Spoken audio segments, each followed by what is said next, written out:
Hi everyone, my name is Matt Williams. I'm a tutor in politics and what's known as the Access Fellow here at Jesus College at the University of Oxford.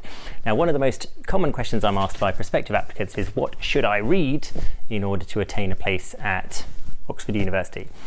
Now, let me sort of get into answering that by telling you what I read and what made all the difference to my application to study a master's degree and later a doctorate here in Oxford. And it's this. This is a textbook on English public law. It's a lawyer's textbook. And this is the book that I was hunting for. I didn't know I was hunting for it, but when I found it, I knew this was the one.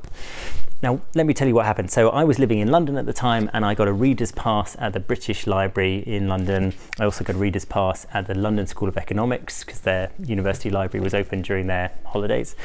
And I knew I was interested in the British Constitution. I was a political scientist, but I wanted to have a lawyer's perspective. And just by accident, I found this as a reference text on one of the shelves.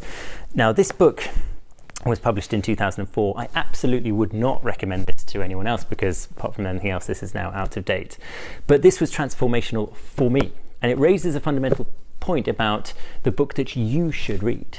And the book that you should read is the book that you should find, like I did, exploring, trying to find things, going through a bit of trial and error, looking for some sources, scratching some itches, working out what you are passionate about, because we want people that have developed a passion about something related to their subject, and we want people that can take a bit of an initiative to find those sources. Now, you may not know what you should even be interested in. It could be that you're applying for a degree for which you have no hinterland, no background whatsoever. So an example is philosophy. Most of the people that come to Oxford to study philosophy in one of our degrees that teaches that have never encountered the subject formally before in their lives. So they really are lost at sea. They don't know what to start with. It's completely understandable and reasonable. The places to start will be just online resources, Wikipedia, YouTube, podcasts. Start to find the aspects of philosophy that begin to grip you.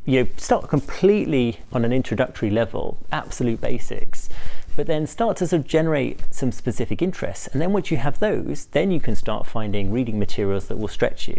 What you're aiming for is reading the sorts of things that undergraduate or graduate students would read, because you basically want to pretend as if you are a student at university, because that makes you credible. Then when you write in a personal statement or a statement of purpose, I've been reading this and here's what I think about it, if the this in that sentence is something that university students read, then you're instantly proclaiming yourself as a credible student. You're saying to the admissions tutors, I know what it takes to study your degree program because I've kind of indulged in it a little bit.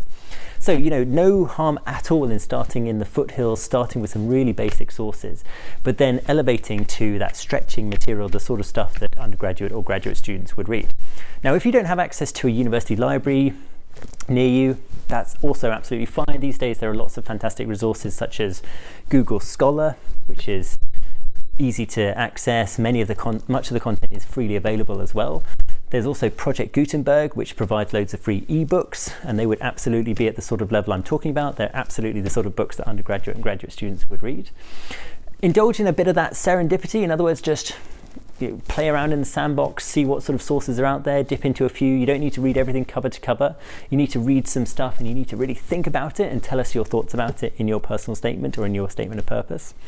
Okay, and also, of course, to a certain extent, the answer of the book you should read is no books at all, because you might be applying for something like mathematics or natural sciences, where reading books is not necessarily going to help you understand your chosen subject. You may be better off in those disciplines reading academic articles from big journals like Nature or Science, or you may be better off if you're studying something like maths, doing some mathematical puzzles, getting involved in some competitions, finding out about the way mathematics works when applied, that sort of stuff. But the key point of this whole video is that you should read, you should do the things that you have discovered. Take that initiative. Of course, it takes a bit of confidence, it takes a bit of grounding to know what you should be looking for.